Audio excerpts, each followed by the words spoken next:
Welcome to Friends and Fiction. 4 New York Times bestselling authors, endless stories. Novelists Mary Kay Andrews, Kristin Harmel, Christy Woodson Harvey, and Patti Callahan Henry are 4 longtime friends with more than 70 published books between them. Together, they host Friends and Fiction, with author interviews and fascinating insider talk about publishing and writing, to highlight and support independent bookstores. They discuss the books they've written, the books they're reading now, and the art of storytelling. If you love books and you're curious about the writing world, you're in the right place.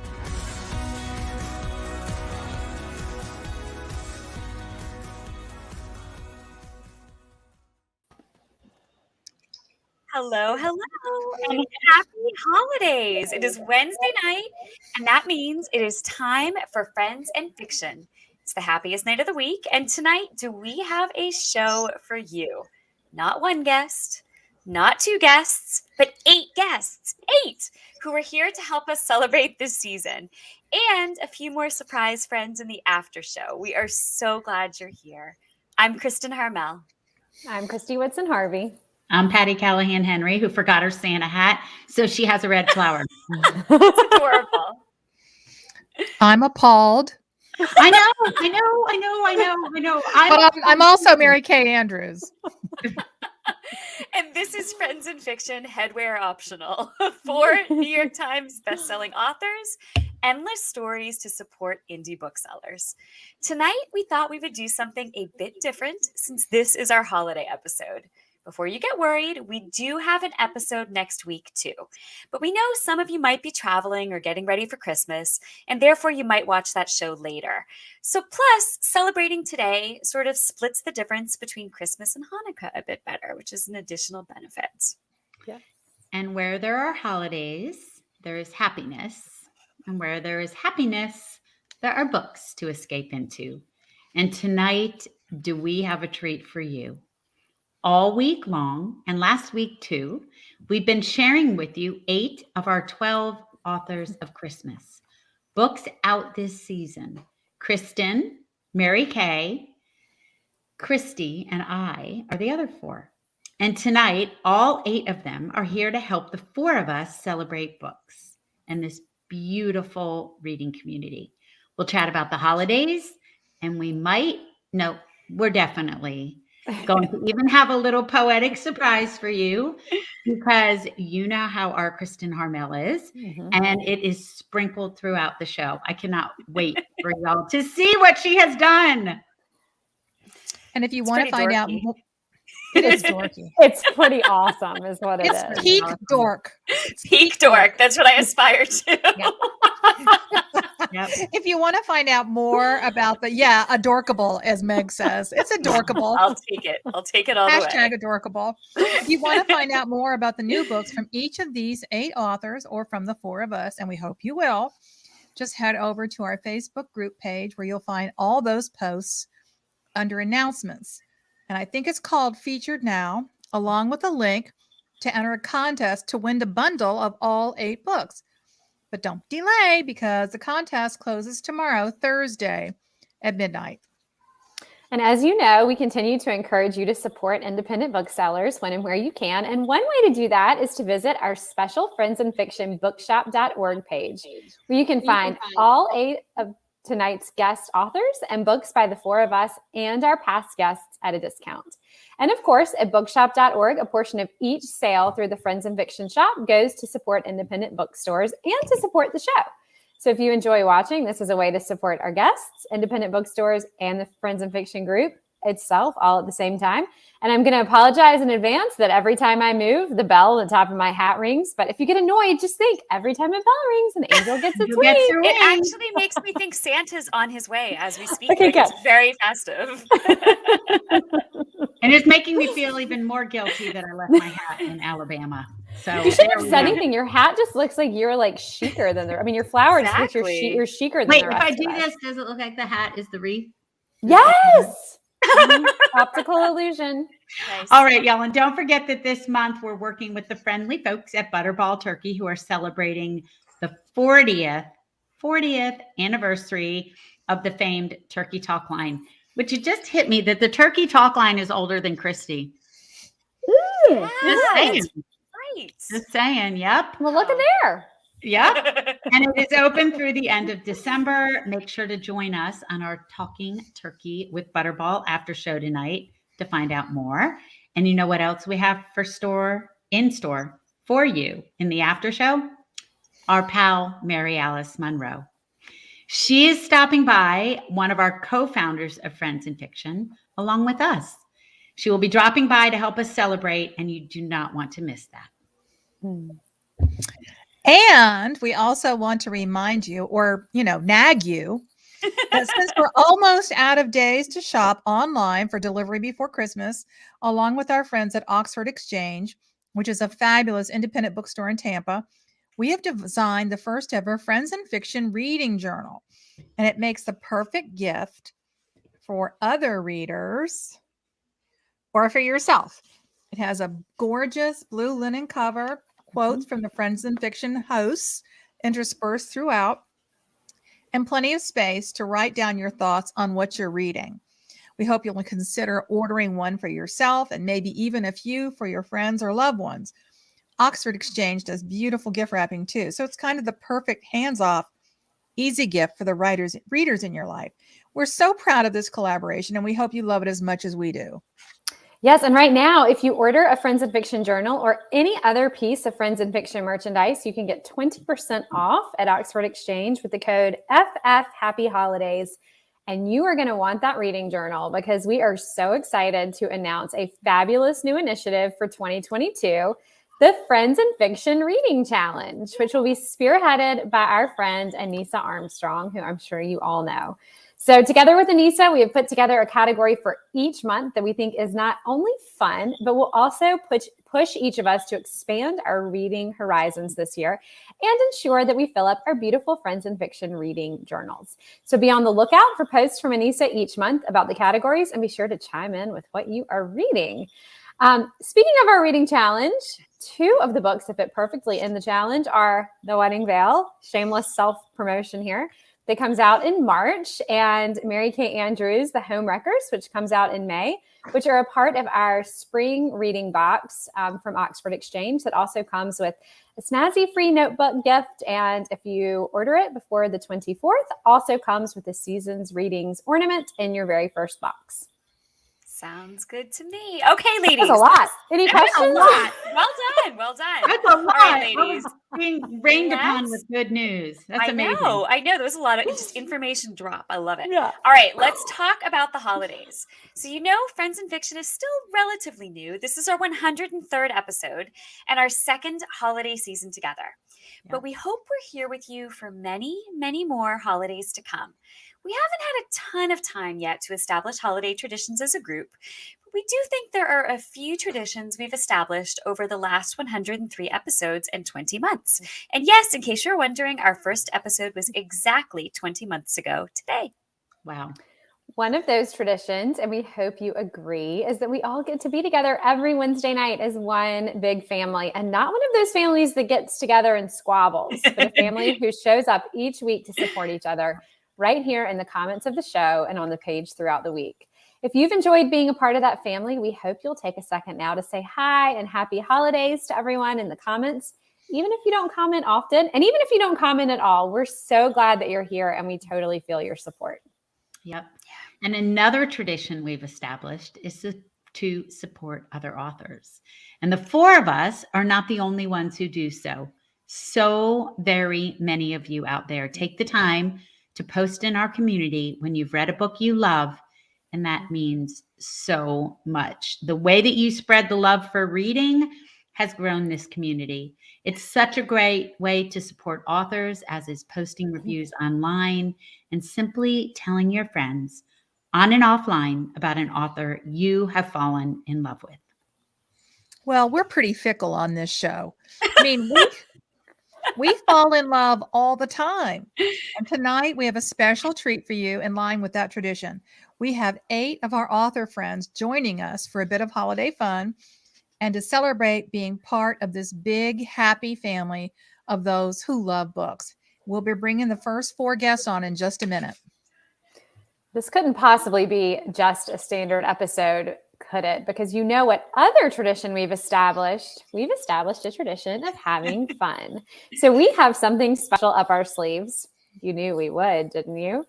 And if you've been on our Friends in Fiction Facebook group page this week, you know that we're doing a big 12 Authors of Christmas giveaway. We started on December 6th, introducing you to 8 of our author friends who have books out this holiday season. Every day for the last week and a half, there have been different posts each day introducing you to a different author and giving you an opportunity to enter a massive giveaway for 12 books. The contest closes tomorrow, so after our show tonight, if you haven't already, make sure to look for those posts under announcements and enter the contest for a chance to win. We'll be announcing the winner on Friday, and ooh, what a happy day that's going to be for the winner. Yeah, Yep. but I would argue that we are all winners because tonight all 8 of the authors are here to celebrate. But first, as Christy mentioned, it's time to have a bit of fun. Ladies, are you ready? All right, without further ado, we have prepared a poem for you. Wait. Can we be more accurate? Kristin. Kristin has prepared a poem for us. Yeah. Were you specifying that just in case it goes down? No, like everyone's because like, it's "God, magnificent. Dorothy." We Yeah. don't want to take any credit for this All right. gloriousness. It's Right. so good.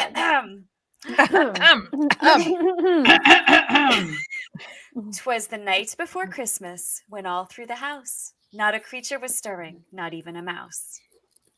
The stockings were hung by the chimney with care, in hopes that a Santa suit soon would be there.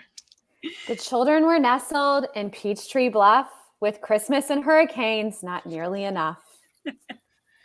And Mama in her kerchief and I in my cap had just settled in the forest of vanishing stars for a nap. When once upon a wardrobe there arose such a clatter, I sprang from my bed to see what was the matter. Away to the window I flew like a hawk, tore open the shutter, and there was Ron Block. The moon on the breast of the new fallen snow showed Brenda and Lisa standing below. When what to my wondering eyes should come on, but our director Meg and our producer Sean.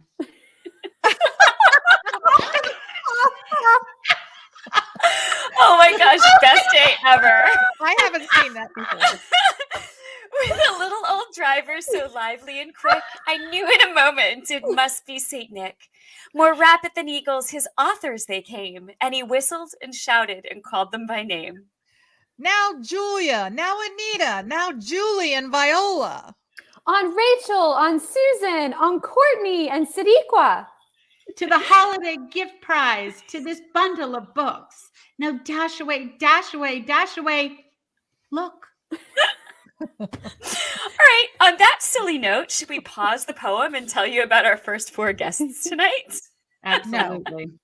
No. I will never I cannot unsee that picture of Sean. Who would want to? That's Who would going to be want my to? Christmas card. That's awesome. totally Okay. streaming on my wall. First up tonight, we have our old friend who really needs no introduction because he's incredibly active on our page. Plus, you've seen him here on the show. Wade Rouse, who writes as Viola Shipman, is a best-selling author of 9 novels, including this year's smash hit, The Secret of Snow. The Secret of Snow is about a Southern California meteorologist who, after being laid off, returns home to Michigan to a past she would have preferred to leave behind. It's a novel of second chances, making peace with the past, and of course, the magic of winter. Sean, can you bring Wade on? Ho, ho, ho! Merry Christmas! Yes, all right, next up is Anita Hughes, the best-selling author of 15 novels, 2 of which, Rome in Love and Christmas in Vermont, have been made into television movies. The first one on Hallmark and the other one on Lifetime. She also writes as Anita Abriel, and under that name, she has a World War II novel called A Girl During the War, coming out in March. She has penned 5 Christmas novels, including A Magical New York Christmas, which just came out this year.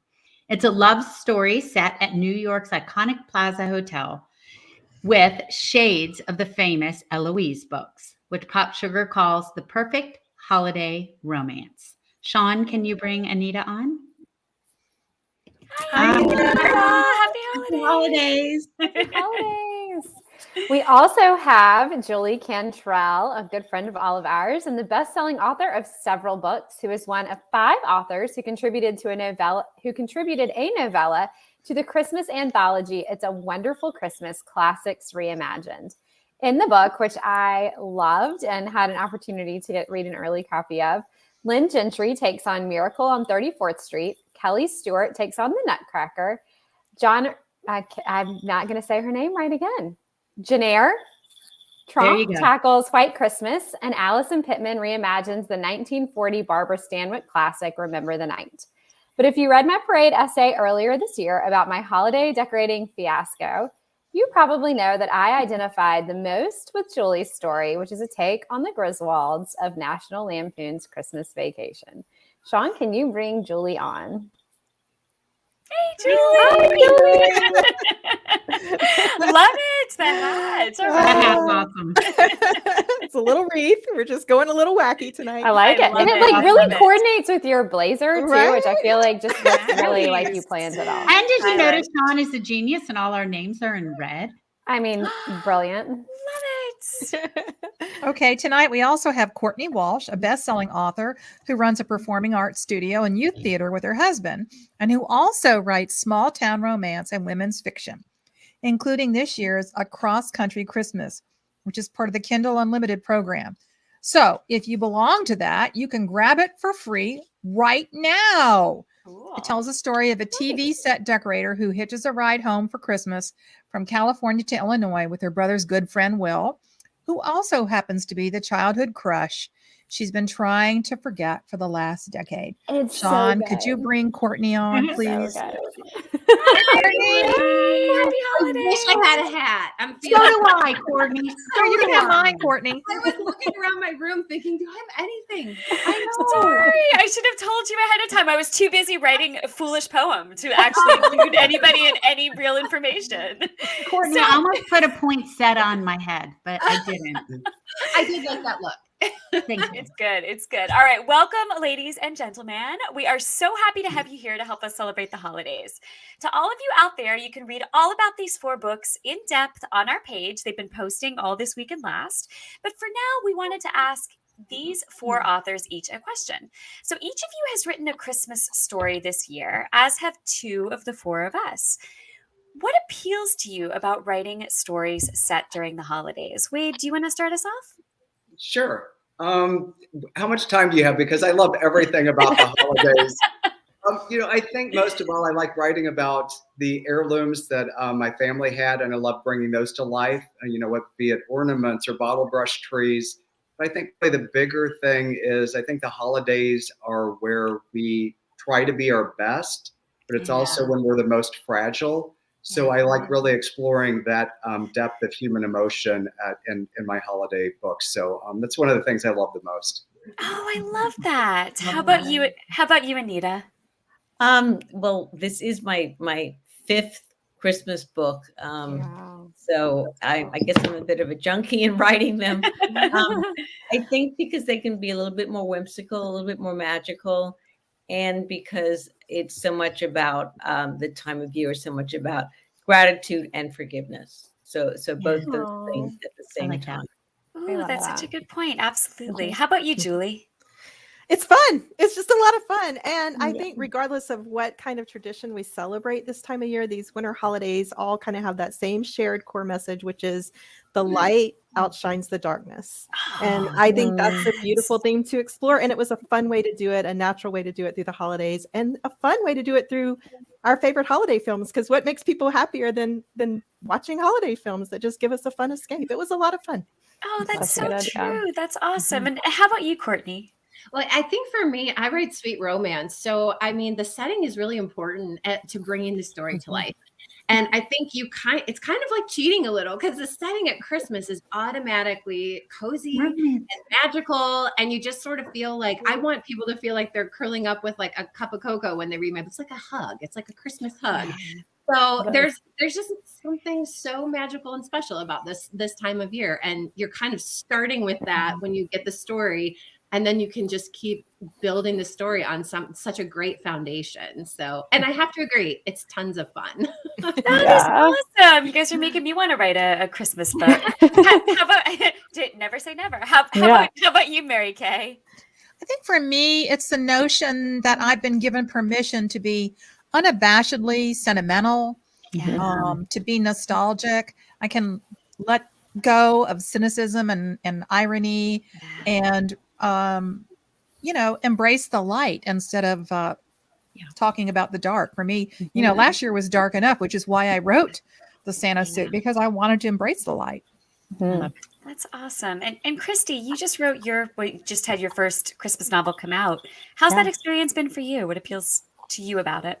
Oh, it's been so great. And I guess, sort of echoing what everyone else said, especially last year, during 2020, the holiday season just looked a little bit different. And so I thought, I want to write the Christmas and the holidays that I wish we were having. And that was sort of what sparked the idea for Christmas in Peachtree Bluff. And kind of to echo what Mary Kay said, there would be moments and turns in the story when I would think, is that a little bit too sappy? And then I would be like, no, it's a Christmas book. Step it up, baby. Oh, I love it. Okay, so I now have a quick question for each of you. Anita, what has it been like seeing two of your novels made into movies on Hallmark and Lifetime, seeing your characters come alive on the screen? What was that like for you? It was really fantastic. And Roman Love was filmed in Rome and in the suite at the Hassler Hotel where Audrey Hepburn stayed when she shot Roman Holiday, because that's what the book was based on. So it was a really, really wonderful experience to see all that on the screen. And Christmas, that's awesome. It was really fun. Oh, I'm so envious. Courtney, you come from a performing arts background. How do you think that has shaped your novels, especially your holiday novels, that performing? I think for me, it's kind of weird because, a lot of people grew up reading novels. I grew up reading plays and musicals. And so I think there's two ways that it kind of shaped me. One, I'm very drawn to writing dialogue. The chunks of explanation and description, those are hard. That's harder for me to write. I could write dialogue. I love writing dialogue because that's what I'm very familiar with. But I think more importantly, I learned how to create characters in acting class. And so a lot of it is really similar. A lot of it kind of overlaps with what, I think a normal novelist would do, where there's, character motivation and background and figuring out why characters are doing what they're doing and what happened in their backstory. But I think the other thing is that when I'm creating a character, I'm like, in acting class, you have to immerse yourself in that character. So you really have to become that character. So there's a lot of times where I'm writing where I feel like I can slip into that because that's what I was taught I was taught to do. But I never would have thought that it would have informed I never wanted to be a novelist. So I never would have thought it would have informed writing. I always just thought it would, bringing a character to life on the stage. So it's been really cool to see that part of my life kind of meld with this other part of my life. And I wouldn't trade it for the world. Awesome. What a great way to approach it. It's amazing. Yeah. And you do it so well. So, now yes, you do. Julia. Wow. I haven't even I'm sorry. Julie, you are a member of both her novel collective and the Tall Poppy Writers, which I'm involved with too. And more than that, you're generally just an advocate for women's voices in a really powerful way. I wish we had more time tonight to get into that because there's so much to talk about. But briefly, how do you think that advocacy shapes the way that you write? Oh, thank you. There's so much to say, but I'll try to keep it quick. I think in life in general, it's my goal, whether I'm writing or doing anything else, to make people feel seen and heard and loved. And so in my writing, I try to give the message, not only a model of compassion and empathy and how to love one another, but to remind people who are going through hard seasons that no matter how unfair life may have been to you or how terrible someone may have treated you, you were sent here to love and be loved, and you are worthy of being loved. And I just don't want any soul in this world to forget that because of something that happens to them. So that's my goal as a writer and as a human being. Oh, I love that so much. I know, Julie. You're such a bright light, Julie. Thank you for sharing that. Yeah, that's really powerful. Okay, last but not least, Wade. I feel like we are seeing. Where did Wade go? Oh, there you are. You blended right into your Christmas The collectible. glitter with the glitter. Yeah, So much We are- glitter. we are seeing the secret of snow everywhere this year. Everywhere. I think this must have been a really breakout year for you. Could you talk about what it's like to have your book in so many hands this holiday season and seeing it all over the internet? Thank you. Yeah, I've been very humbled by the response to The Secret of Snow. You know, it's my first holiday winter novel, and it was inspired by, you know, a deeply personal story by the loss of my brother when I was a kid. And that sets the foundation for the entire novel. And I wrote this book as, you know, a big holiday hug for readers. You know, over the last couple of years, we've lost 800,000 people.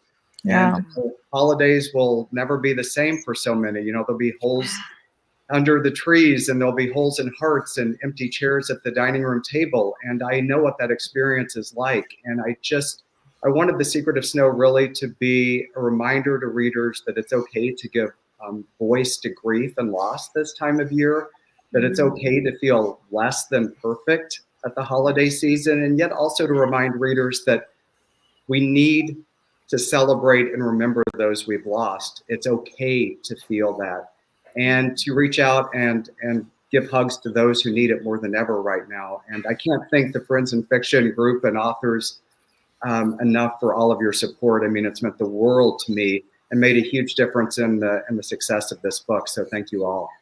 Oh, we love it. That's so Oh, well, nice. Wade, yeah, I mean, you're doing such an amazing job with the show that you host too. It's just so nice to be, for all of us to be part of this community together. I think it just means so much. Okay, folks, quite sadly, time is running short. But before we let you go, I do believe we have a poem to continue. Is everybody ready? All right. As dry leaves that before the wild hurricane fly, when they meet with an obstacle, mount to the sky. So up to the housetop, the coursers they flew, with a sleigh full of books, and St. Nicholas too. And then filled with gratitude that knows no end, we reached out to thank you, our friends and fiction friends. As I drew in my head and was turning around, a cross-country Christmas swept by with a bound. St. Nick was dressed all in fur from his head to toes. I leaned in to hear The Secret of Snow. A bundle of toys he had flung on his back, and a magical New York Christmas came rushing back. His eyes, how they twinkled, his dimples, how merry. It's a wonderful Christmas, I thought. How very. His droll little mouth was drawn up like a bow. And you could win all of these gifts. Books, you know? All right, we have 4 more authors coming up, but in the meantime, don't forget you can win books by all 8 of our guests and the 4 of us tonight by entering on our Facebook group page. Wade, Julie, Anita, Courtney, thank you so much for being with us. It was so fun, and thank you for your beautiful, honest answers. Happy holidays. Guys, happy Love seeing you. holidays. Well, that was so fun. fun. Oh my My gosh. face already hurts from smiling. I know. Right now, mine too. And they were all so wonderful and Yeah. honest and gave such just beautiful answers. Okay, Yeah. so while we are waiting for our next author guests to sign on, Patti, you wrote this month's essay for Parade about holiday traditions, which will be out in the next week or so. And each of us shared a holiday tradition with you, which I thought was such a great idea on your part to talk to all of us about our traditions, including Meg and Sean. Can you tell us a little bit about that essay? It was a really fun essay to write because, you know, sometimes we on the show, we often talk about the origins of stories, but we don't think about the origins of traditions. You know, who was the first person who put up a Christmas tree? Who was the first person who started going from door to door singing? Like, think about it. Let's knock on some doors and sing, right? You know, who was the first person to put gifts under a tree? And so I explored some of the bigger traditions, but then I talked to all of you and to Sean and to Meg and to Ron and really dug into some of the traditions that are built into your families and where they came from and how some of us have taken older traditions like you, Kristin, and modified them for kind of a new world. And how many of the traditions revolve around food and candy, and how many of them revolve around, decorations or gathering of vintage things or family heirlooms. And I also dive in a bit to why tradition matters and why ritual matters and how it grounds us not only to the present and to where we are, but to each other and to our community. Because if we're doing something that was done before us, we're grounding ourselves in history and our ancestry, as well as into spiritual traditions. And I just loved writing about it. And in the essay, y'all go check it out when it comes out in a week or so. I talk about where the first Christmas tree came from. And you're going to have to guess, but you'll read about it next week. The first image of gifts under a tree. You're never going to guess who it was. So I hope y'all enjoy it. Ooh, great. You want to go around roundtable style real quick and share just a holiday tradition, maybe even something different than the one that we've told Patti, that means something to us as we're waiting for the next authors to pop on? Absolutely. So I don't think I talked about this in the thing, but it's so funny today. My sister is here visiting and my son is here and my daughter is here with her babies. And we were talking about, what if we all just took a big trip one Christmas and left? And it was my 23-year-old son who said, no, we do this, this, this, and this in this order. And we're not going to go pick it up and take it to some stranger's house and rent something. And I just think it's really interesting that even no matter how old they get, traditions like not putting the gifts out until Christmas morning are things that they rely on to feel grounded and safe. How about y'all? That's awesome. We watch The Night They Saved Christmas every year, which I think I've talked about before. It's a made-for-TV movie from like the early 80s, but it's not Christmas in our house until we've seen that movie. It's a little tradition, but sometimes it's those little traditions that kind of harken back to your earlier days and your early memories, and that means a lot. How about you, Christy? Or Kathy? Mary Kay, either one. Go, Christy. Okay. I think for us, and I think maybe Kathy or Mary Kay, you do this too, but we we get to choose one present on Christmas Eve to open, which is really fun. And I mean, especially like as a kid, I just remember the anticipation of like looking under the tree and picking out, okay, this is the one I'm going to open, and which is going to be the one. And but it's like you said, Patti, we talk about that too. Like, well, maybe, in a few years, like we'll just start doing a trip every year and we'll go somewhere warm or whatever. But then thinking about letting go of all of those traditions is really hard. Yeah, very grounding. Yeah, absolutely. How about you, Mary Kay? Well, we started a new tradition with the grandkids. They love to watch Home Alone. Oh, okay. So we try to have a family viewing of Home Alone. That's awesome. Love it. And now we can all recite the lines, That's awesome. We just had Noah watch it for the first time. Yeah, it was like at the beginning of a new Griffin era. knows exactly the point to say, Buzz, woof, your girlfriend. That's amazing. That's his favorite. Oh, well, I love that traditions mean so much to all of us. And to all of you out there watching tonight, if you have a holiday tradition that you'd like to share with us, we would love for you to tell us about it in the comments. But for now, I don't know about you, but I would love to see how this poem ends, right? I mean, the suspense is killing me. Should we bring on the next 4 authors? Absolutely. And remember, tonight we're celebrating. Ooh, I heard my voice twice. The 12 Authors of Christmas giveaway, which gives you a chance to win 12 novels from the 4 of us, Christy, Mary Kay, Kristin, and me, and from the 8 authors we have on tonight. If you're watching us live, you have until tomorrow to enter. Just look for the posts about each book under announcements or featured on your Facebook page. But if you're watching this later, or if you don't win the giveaway, please do take a look at all of the books. All are new or coming in the next few weeks, and they're all written by authors we adore and recommend, which leads me to introducing the first of our final 4 author guests.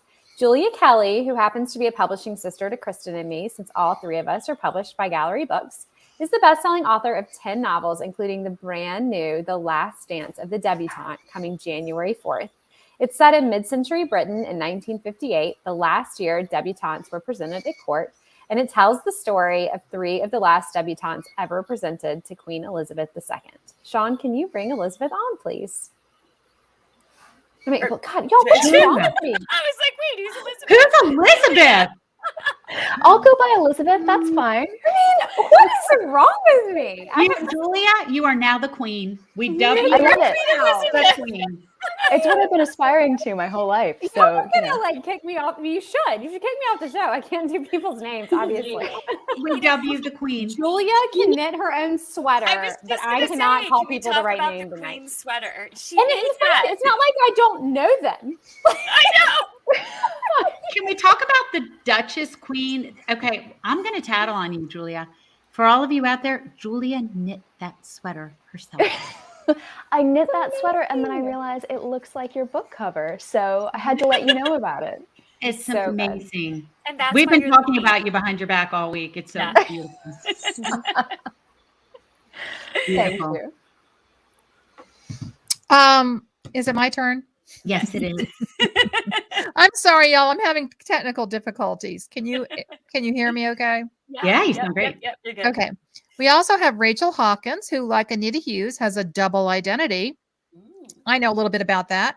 Her alter ego is Erin Sterling. And under that name, she released The X-Hex back in September. Great title. Under Rachel Hawkins, she's a best-selling young adult writer who penned the popular Hex Hall series. And she also writes best-selling women's fiction, including Reckless Girls, a gothic suspense novel set on an isolated island in the middle of the Pacific, also coming on January 4th.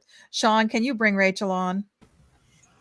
Hi, Rachel has red gear. Well, now when I've got but oh my gosh, y'all! As a Southern girl, I have to say, Mary Kay Andrews just said both my names, so like that was like That's awesome. that was a big moment for me right now. So Aw. thank you so much. I didn't know that was going to happen, so now I'm super jazzed.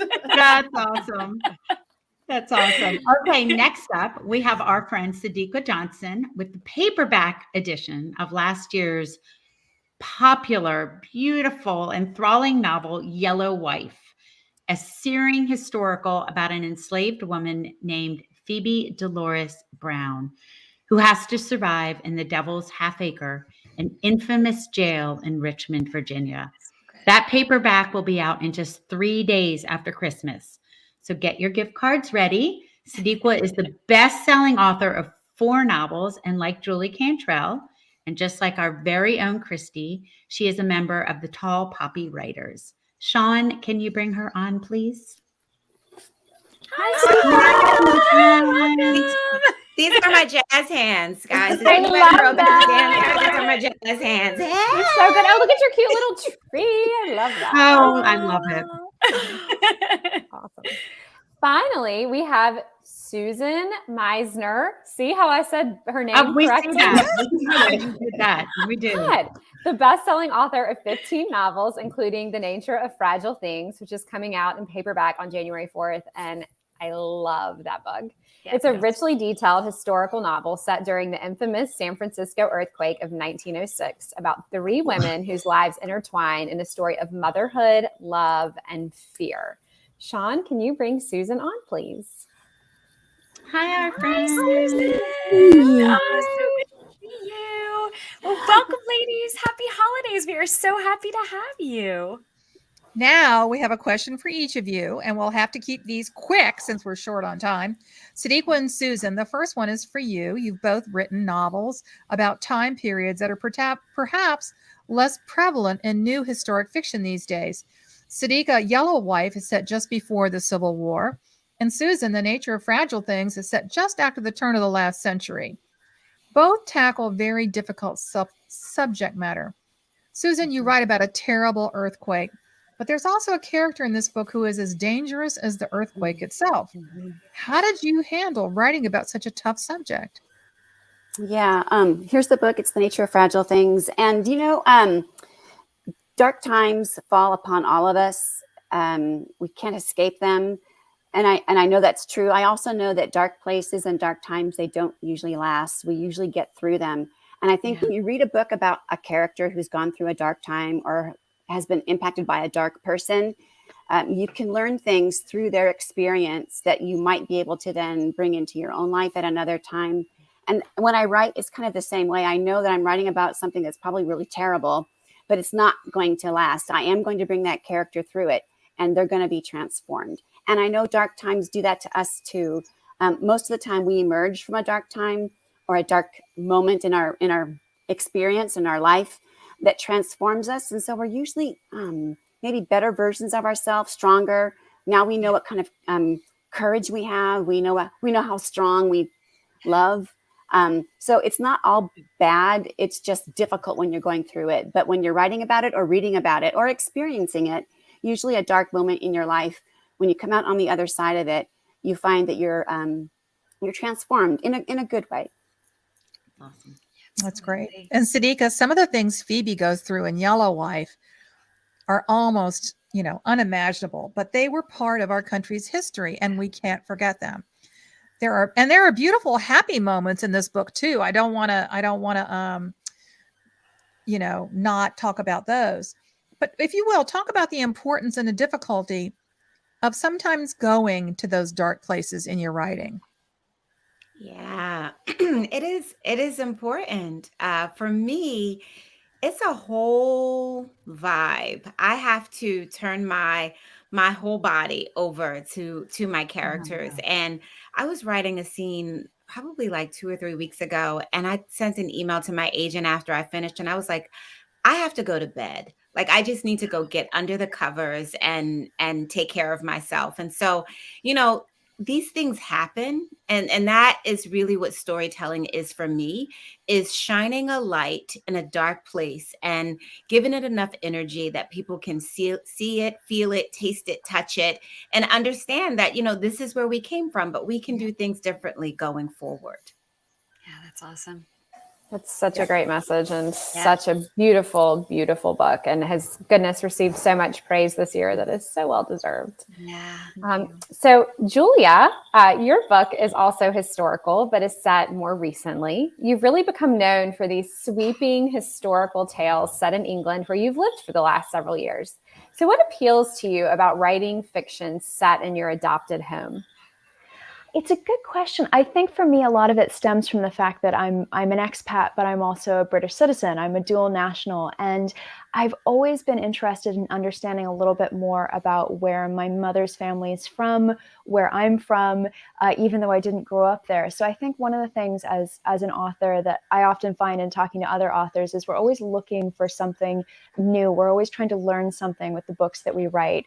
And this really allows me to learn a little bit more about myself and my family's history, but then also, of course, about the wider history of the place that I live in now. And it's just a wonderful, wonderful way to sort of really settle in and try to understand the UK and the history over here. That's awesome. Amazing. And we have to tell everyone that, although we already told them that you knit your own sweater, so not enough. Also, we're so happy you joined us because it's after midnight in London, right? Honestly, this is so much fun for me. I'm really, really glad that I could join. Oh, This is worth staying up for. Oh, thank you. Okay, so we'll be hearing more about Julia's book set in England on our Friends and Fiction Writers Block podcast with Ron Block this January. So make sure you tune in for that. Now, Rachel, my Auburn girl. Yes, wild card from rom-com to gothic to thrillers to YA. Why, and more importantly, how the beep do you wind up writing about so many different kinds and types of books? I have a very sort of glib answer that's always like, oh, well, I was diagnosed with ADD this year, and was suddenly like, all becomes clear. Now we know something shiny. I've got it now. I think like a lot of, especially mothers, my child got diagnosed, and then I was going through like the testing stuff with him and was like, wait a minute. I get it now. I see now. But that can also like be a blessing in its own way, because it's a lot of it just comes down to, as a writer, I believe really strongly in sort of listening to my gut. And so that leads me down weird paths sometimes, story-wise, career-wise. But I always feel like I'm doing the best work that I can do if I'm being true to what my gut's telling me it wants to write.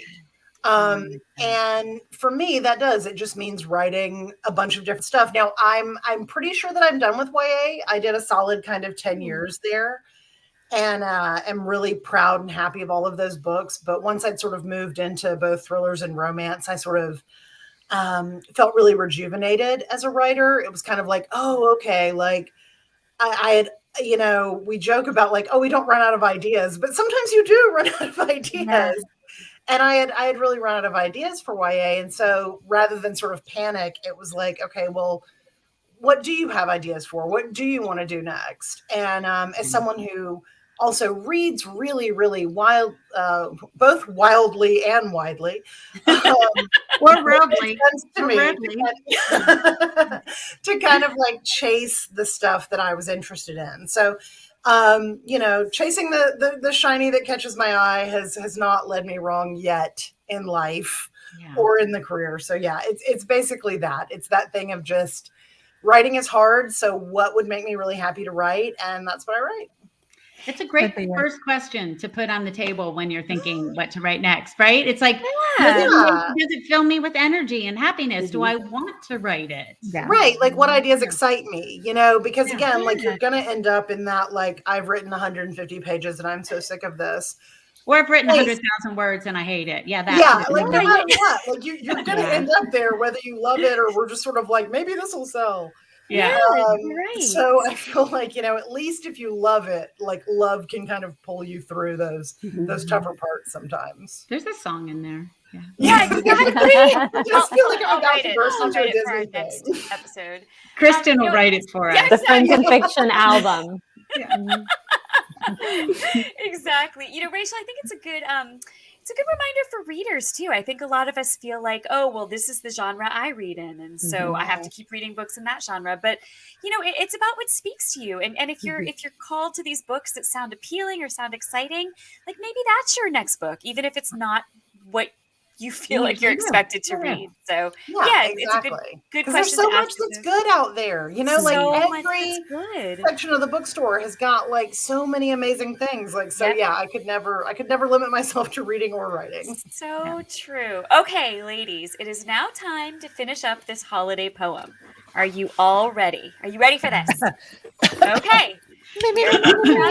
As a reminder, we are picking up with our old friend Saint Nick. The stump of a pipe he held tight in his teeth, and his TBR list was long enough to wind into a wreath. He had a broad face and some fuzzy red pants, and he said he was excited about the debutante's last dance. He was chubby and plump, a right jolly old elf, and he hoped to read Reckless Girls as a gift to himself. A wink of his eye and the nod of his nature of his head soon gave me to know there were no fragile things to dread. He spoke not a word, but went straight to his life and filled all the stockings with the book Yellow Wife. And laying his finger, which that does not look good. I'm not doing that. Laying his finger on his pile of books, he gave thanks to all the authors and their great story hooks. That's a good line. He sprang to his sleigh, but before his reindeer could leave, he said, "Hey, Rudolph, we're taking a short reading reprieve." Then I heard him exclaim with all his friends in fiction might, "Happy Christmas to all readers, and to all a good night."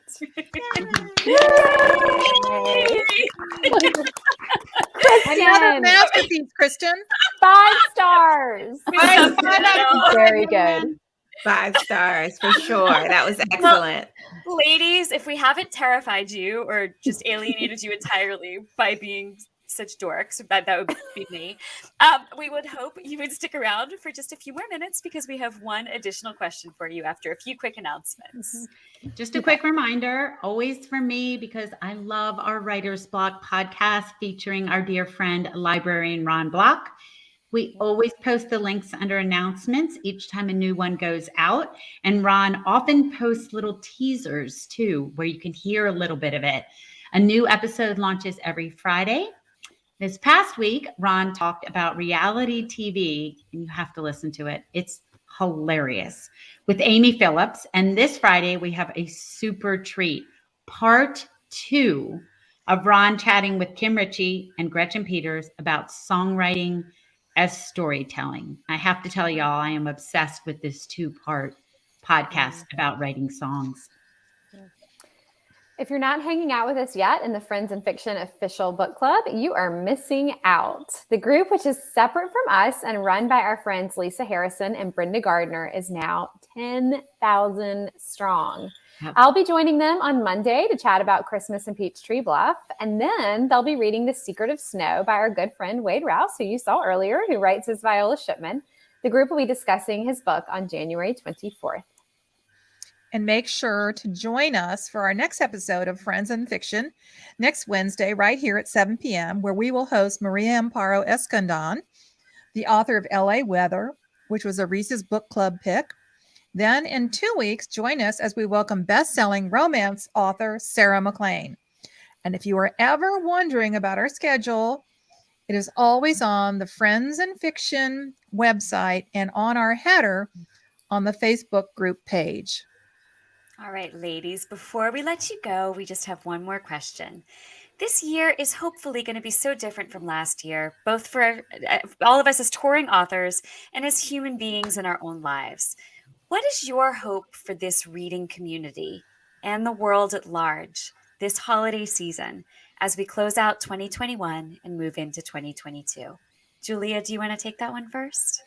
Well, I kind of liked what Rachel said about reading wildly. So I hope people read wildly with wild abandon, and also read widely and discover something brand new that maybe surprises them this year.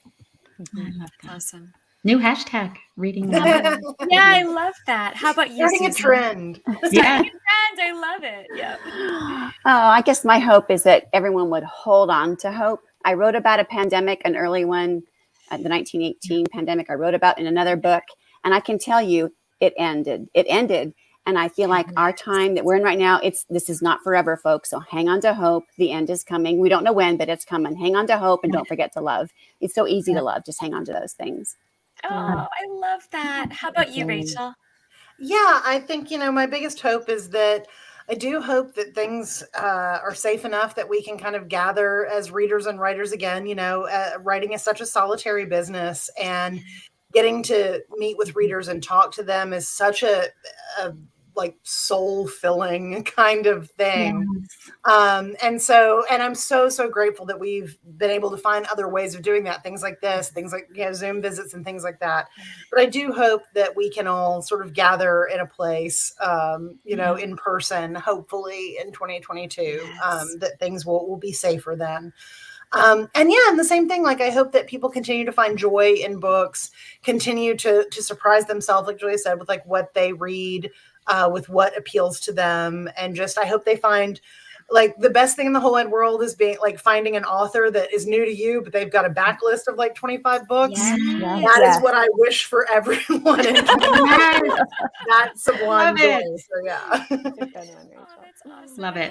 How about you, SADEQA? For the writing community, I just want people to read and they read things that burns their fingers. Like that's the type of reader I am. I love to read a book where I'm just walking around and I'm thinking about it and I can't wait to get back into it. And so I hope that our reading community finds those books, and then I hope they will share them with their book clubs and their aunties and all of their friends. And the biggest thing I want to say is that I just wish everybody joy unspeakable, unspeakable joy for 2022. You too. I love it. Yes, what a perfect way to close out this part of the show. So, ladies, thank you so much for spending the evening with us. We all wish you the happiest of holidays, and we hope everyone out there has been so inspired by what you said tonight that they'll go out and pre-order each of your books immediately. So thank you, ladies. Happy holidays. Happy holidays, everyone. Good night, everybody. Good night. Good night. Good Now make night. sure, good night. Now make sure all of you out there to stay tuned for our Talkin' Turkey with Butterball after show. And don't forget that you can find all of our back episodes on YouTube. We are live there every week, just like we are on Facebook. And if you subscribe, you won't miss a thing. Plus, you'll have access to special short clips, which Patty, you'll be happy to know I finally pulled today and finally sent to our clip guy. I've been so Love behind. it. Love it. Oh, yes, but be sure to come back next week, same time, same place, as we welcome Maria Amparo Escandon. Don't forget to stop by the Facebook page tonight to read about tonight's guests' books and to enter the contest to win all 12 novels. Remember, the deadline for entry is tomorrow night, Thursday. Happy holidays, and we'll see you in just 30 seconds in the after show, where we will be joined by Friends in Fiction co-founder Mary Alice Monroe. Good night, everybody. See you in a second. See you in a second. Thank you for tuning in. You can join us every week on Facebook or YouTube, where our live show airs on Wednesday nights at 7 p.m. Eastern Time. Also, subscribe to our podcast and follow us on Instagram. We're so glad you're here.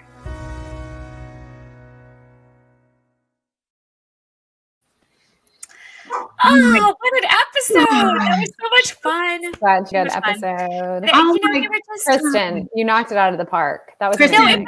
You guys, gotta get this off my head. that wasn't me. That was, I mean, we just had we had great guests. I mean, they were phenomenal. So, They were. speaking of great guests, welcome to the Talkin' Turkey with Butterball after show. All this month, we're celebrating the holidays with our partner, Butterball. And what do you think of when you think of carving up a big Butterball turkey? Well, I think of family and friends around the table. And tonight, we have invited our old friend, Mary Alice Monroe, back to our table to celebrate. Sean, can you bring Mary Alice on? Hey. Hi, Mary Everybody. Oh my gosh. Great to see you. Good to see you. I have Look to how long say- your hair is getting. I I know. know. I was going to say that too. Looks great. I have to say, truly, it was a wonderful show. The comments were great, especially the wishes for the new year and the reading. beautiful. reading Okay. list. Sweet. It was really touching. So well That's done. such That was great. lovely. There's Yeah. so many great books that like just came out or are getting ready to come out. It's so exciting. I know. What is books? I love what SADEQA said about reading a book that burns your fingers. Love I it. had never heard that expression before. That was I great. hadn't Good either. one. I love that. That's awesome. Okay, Mary Alice, it's so good to see you. Thank What you. have you been up to this holiday season? Oh, holidays. I'm a Christmas fanatic. I love it. My tree's been up since Thanksgiving. I love my secret guilty pleasure is reading Christmas books and watching Christmas movies. I mean, Oh, yeah. That's it. So And fun. shopping. But I think this year in particular, I'm seeing family this year. And I think a lot of us are going to actually go out of our homes and share the holidays. So I'm very excited about that. So exciting. Well, speaking of exciting things, Kristen, Patty, and I are going to be joining you on Isle of Palms at the Wild Dunes Resort next month. And we're so looking forward to that. I am too.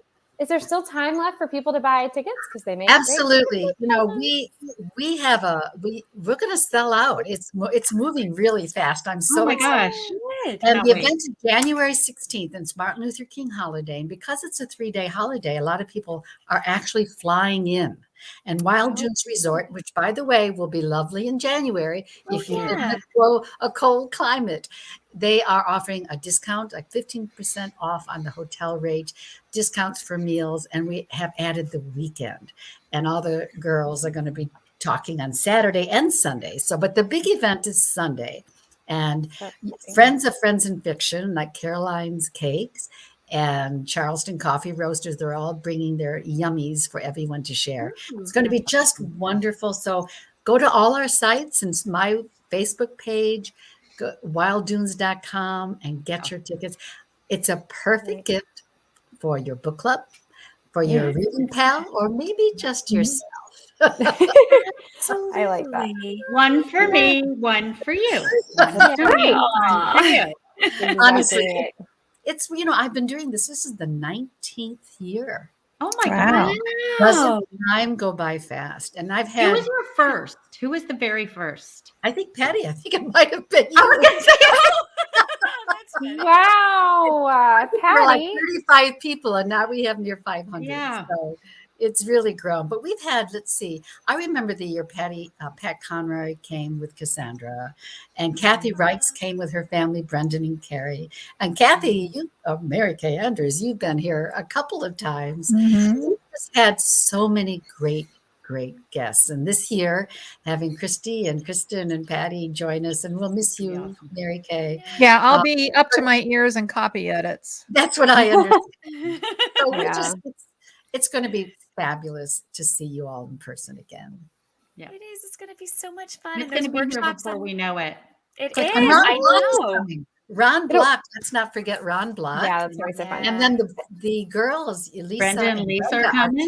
to have a meeting. So it's going to be a Friends in Fiction sort of Lollapalooza. There you go. It'll be nice too, because I think so many of us know each other just online, and it'll be one of those wonderful opportunities we have to meet in real life. And and there's for anyone even feeling a little bit uneasy about pandemic numbers or whatever, like there's so much outdoor space at Wild Dunes too. It's just a beautiful sprawling resort. There's so much to do outside. I think it's going to be a lot of fun. What a good point. Thank you for making that, Kristin, because the beach is there and you can walk. We're going to be very mindful and very careful of all the COVID restrictions, but we are really not doing badly in South Carolina. And we will be careful, and it's going to be wonderful. And it's hurry up and take a look, because tickets truly are speeding away. So if you stay, and if you're out of town and you want to fly into Wild Dunes, come see your favorite F&F members and come join us. Nah, that sounds great. Give us something to look forward to. It'll be 2022. I mean, can you believe this? I can't at all. I can't at all. It's going to be an exciting year for all of us, I'm sure. I think so too. All right. Before we forget, this is a good time to remind you that our partners at Butterball are celebrating the 40th anniversary of their Turkey Talk line, which started as just a phone line, but now they have a website and a Facebook page, and they're even on Instagram and TikTok. Of course, we all know that we can call in with a last-minute question on Thanksgiving Day, but they're actually open through the end of December. So if you have any turkey questions at all, give them a call or check out their website. Okay. Now, Go yeah, ahead. no, go ahead, Mary Alice. What? I just have to tell you my terrible turkey story. Good. And for Thanksgiving, I was away for Thanksgiving, and so I always have to make my own turkey. So I defrosted it and was all ready, and I put it on the counter. I forgot all about it. Did you ever do that, where you just put something on the counter or in the oven and you forget all about it? So I have to buy another Butterball turkey and start. Oh my gosh. Well, thank you for supporting our sponsor. I love my Butterball turkeys. Maybe that's what happened to that Sharon lady. She forgot her pumpkin pie in the oven. That's right. That's exactly right. Have you guys ever put like boiled eggs on the stove and forgot about them and they explode on the ceiling? Oh yeah. Oh yeah. Happened recently. The dogs really enjoyed what they salvaged from the floor. Yeah. I made pancakes a week or so ago. And you know how like sometimes you put them in the oven to warm, like on the warm setting? Yep. And I just completely forgot they were in there until I opened the oven several days later to put something else in there. Oh, it was awful. Oh, yes. Or squash or potatoes or all of I mean, they above. had just sat there. They were I that feel close. so Like, ugh. seen right now. I just feel so seen. We always devolve into like major food talk in the after show. It's so Okay, fun. but it's like gross tonight. We have Okay. a lot to do. Okay. So ladies, we talked about gathering around a Butterball turkey for a big family get-together, but our family is more than just the 5 of us. Sean, would you like to pull up a chair? And are there any other family members out there who might want to come on? Anybody thinking? Oh, hello, Mary. Hello, Lisa. Hi. Sean. Oh, Sean. We were kind of hoping you'd come on in your Santa hat and your pose, and that was amazing. The best moment of the show. I did a sneak peek of my Christmas card, so just act surprised later. That's I think it's a framer. I think we need to blow it up in a poster and have it behind us for the new year. Yeah, that should be on your professional LinkedIn page, Sean. I still sent it have in one weird Kristen, so maybe I can get a Sean to add to the collection. Perfect. Perfect. Okay, everybody. Flat character in our future. Yeah. All right.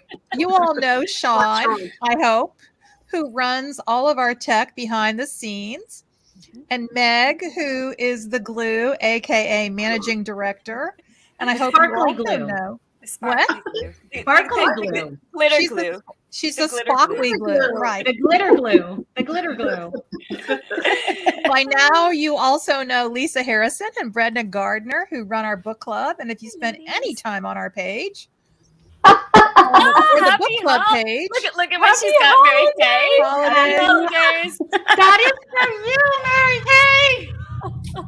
Love it. Now you're never going to let me live down Holla, are you? Never. It was my first Christmas card I received this year. I had to share. Okay, but we have to make sure everybody knows Anissa, who has also been doing our Tuesday launch day love post to announce the new releases. Hi, welcome, friends. Who would like the stuffing? Mashed potatoes, anybody? Yeah. I want cranberry sauce. Would anybody enjoy some tofurkey? No. Mashed potatoes? All right, folks, now that we are here, because, we're all sitting around the dinner table together, we would love to play a quick game of Would You Rather. And since there are 10 of us, we have to get through those quickly. So as normal game rules, quick, fast, one-word answers, please. And those of you at home, feel free to play along by putting your answer in the comments. All right, so here goes, and let me pull this up so I can cue you, and you're going to answer in the same order each time. So remember where I called you. All right. Would you rather drink hot chocolate or eggnog? Mary Kay? Hot chocolate. Christy? Hot chocolate. Patty? Eggnog spiked. Ooh, I love it. Mary Alice? Eggnog. Meg? Whichever one is spiked. Fantastic. Fantastic. Sean? Hot chocolate spiked. All right. Brenda? Hot chocolate, hands down. Awesome. Lisa? Eggnog spiked. Me too. Okay, and Anissa? Hot chocolate spiked. Okay, fantastic. Okay, would you rather hear the song Jingle Bells or the song Silver Bells on repeat for 24 hours straight? 24 hours, no break of either song. Oh Jingle my Bells God, or what a Silver question. Bells? What is this, like torture hour? It is. We had the joyful episode. Now it's time to bring you all down a notch. No kidding. All right. Mary Kay? Jingle bells. Christy? Silver bells. Patty? Silver bells. Mary Alice? Silver bells. Me too. Meg? Jingle bells. Ooh, okay. Sean? Silver bells. Silver bells. Me too. All right. Silver bells. Okay, Brenda? Jingle bells. Okay, Lisa? Silver bells. And Anissa? Silver bells. Silver bells. All right, sister. Me too. Silver bells. Okay. Would you rather binge a day full of new holiday classics like Love Actually or a day full of old holiday classics like It's a Wonderful Life? Mary Kay? Tough. Old, but I don't want to see It's a Wonderful Life. It's my least favorite. Oh, that's interesting. Okay. I love that. I'm a white Christmas girl. Okay, fair. Christine? I like them all, but I'm going to say new. Probably because Okay. Love Actually is like my favorite. So Love Actually. Such a good movie. Okay, Patty? I'm going to say if I'm binging a whole day, I'm going to do the old classics because I haven't seen as many of them as I have the new ones. So Okay. that's what I'm going to say. Okay, fair. How about you, Mary Alice? You know what's crazy is Love Actually is getting to be an old movie. Isn't that And- funny? I think I just dated myself. Yeah, exactly. If Love Actually is in their lineup, I have to watch that. I love that movie. Okay, how about you, Meg? Definitely new. Okay. Or it sounded like nude, which is another choice. Well, there is a couple scenes in Love Actually. Oh my God. Do you know? Yes, there are. I know a couple of you still have to answer, but we project a movie onto our garage door for the neighborhood once a year. So we always do the Polar Express. But a couple of years ago, we were like, oh, well, we've already watched we watched the Polar Express, and then we were like, let's put on Love Actually as like a second. And like we totally forgot about the nude scenes until they were like 20 feet tall on our garage. So yes, noted. Now we know. I went to see that with my parents and one of my friends, and we were like, oh God. Yeah. Exactly. All right, Sean, old movies, new movies, or nude movies? Why not both? No, I'm gonna go with old movies, and everyone in the chat, don't at me. I hate Love Actually. I hate it. I'm sorry. Why? Too much feel good. No way. Love Actually is the best. Okay, Brenda, how about you? I'm gonna say new. New, okay. And Lisa? New and nude. Awesome. Happy holidays. No. All right. Happy holidays. How about you? I want to say Old movies. Okay, so Anissa's going for the classics. Okay. All right. And finally, ladies and gentlemen, would you rather be visited by the ghost of Christmas past or the ghost of Christmas future? In other words, assuming that you've lived a less creepy life than Ebenezer Scrooge, would you like a nostalgic look at the past during Christmas, or would you like a peek at what the future holds? Mary Kay, how about you? Well, I'm going to say Christmas past. Yeah, absolutely. I'm How going to about say you, Christmas past too. Very nostalgic. Okay. How about I'm you, going Patty? to say Christmas past, but especially the ones I don't remember, like when I was 3 or 4 or 5. Ooh, that's good. I like that. Okay. How about you, Mary Alice? Definitely Christmas past. I would love to see my grown-up children as little kids again, waiting for Santa. Yeah. Oh my gosh, that makes me want those to moments. cry. I'd like to All see it the when young I'm not so mothers. tired. Yes. Yes. Yeah. Yes. Oh my gosh, that's so sweet. How about you, Meg? definitely past. I'd like to spend some time with my grandmothers again. I love that. I love that. How about you, Sean? Pass. I don't want any spoilers. Okay. Fair. All right, Brenda, how about you? No spoilers for me either. Pass. Okay, pass. Okay, Lisa? I'm going to be the oddball and say future. Ooh, I like it. What's your logic? I want to know. You want to know? As a single lady, I want to know what's coming up. You know, I like that. I like that. I like that a lot. Okay. How about you, Anissa? Last but certainly not least. Yeah, Christmas past so I could spend time with my parents again. Oh, I love that. I love that. Well, this was so fun. I feel like I know was. all of you. What just about a little you, bit better Kristin? right now. What would you do? I just make up dorky poems. I don't have to give insights into my soul. You definitely do. No, I think I would go with Christmas past also. Just for the same reasons you've all said. Just people we don't have with us anymore, and glimpses of my own childhood Christmas that I didn't have the maturity to understand or appreciate at the time. Yeah. But luckily, we have Christmas presents, and I think it's going to be a beautiful Christmas. That's what we have. Absolutely. Yes. All we Yes. have is now. Yep. Yeah. So, well, this was lovely, ladies and gentlemen, but in his beautiful pose to Santa hat. Well, this was great. So, of course, we'll be back next week.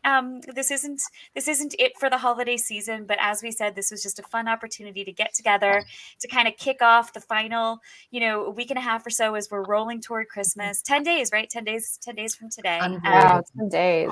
And we're so happy that Mary Alice was able to join us. Whoa, that was a weird echo. It's a real treat to be back. I'd love to see you all. Yeah, it's so good to see you. Oh, wait, Kristin, before you close it down, since Anissa is here, I want to announce the fabulous thank new you. initiative for 2022, the Friends and Fiction Reading Challenge. We have picked one category for every month of the year, and it's a surprise. You'll find out this week. We'll make a big announcement. And it will be spearheaded by our very own Anissa Armstrong. We have put together a category for each month that we think is not only fun, but will also push us to expand our reading horizons this year. And another way to fill up the gorgeous Friends and Fiction reading journals. So be on the lookout for posts from Anissa each month, and we'll be announcing the categories any Nice job, day. Vanna White. Nice What? job, Vanna White. Nice job, Vanna White. Thank you, Anissa. Yeah, Thanks for thanks, doing Anissa, that for us. doing that for We're us. so happy you're going to be helping us with that. That's going to be so much fun. And I can't wait to Lisa- see what people pick for each category. No, I'm so excited too. And Lisa and Brenda, huge congratulations on 10,000. I can't. I mean, it's Thank astonishing. You guys just amazing. We're Yeah. so round of applause for excited. Lisa. Thank Round of applause you. for Lisa and Brenda. We love you guys. I think it happened during the show. Yeah. Oh my gosh, did it really? Oh I my. think so. We were like at 997, I think, this afternoon. Oh, that's awesome. It's a Wait, Christmas do you want miracle. to tell us who January, February, and March are? Because you guys just had a big announcement, right? Yes, we did. January we're doing The Secret of Snow by Viola Shipman. And then February we're doing The Wedding Date with Jasmine Guillory. And we also have a happy hour with Ron Block and Nancy Johnson. That's going to be a lot of fun. And Brenda, do you want to do March? Oh, you want to do March, Brenda? my mind went blank. Oh, okay. So wait, February we've got Jasmine Guillory. March we've got Wiley. No, who do we is it have? Christina Lauren, I think. I think it's Oh, Christina. Christina Lauren. Yes, soulmate equation. Soulmate Soulmate equation with Christina so Lauren. much. Yes. Brain dead on Wednesday night. I blanked too. It wasn't just me, since I called people I've known for 15 years the wrong name. Elizabeth, exactly. Well, I mean, I was reading Queen Elizabeth, and then somehow my eye just went back to, I don't know. It's been a long day. It's all good. It's been a long day. It's the Santa hat. Oh, y'all, this has been so much fun. Mary Alice, thanks for coming. Yeah, Mary Alice, great to have you. Good to See you, Mary Good to Alice. have the gang back together. All right. Thanks for coming. Merry Christmas, everybody. Happy holidays. We'll see you next week. Love you guys. Happy holidays. Happy holidays.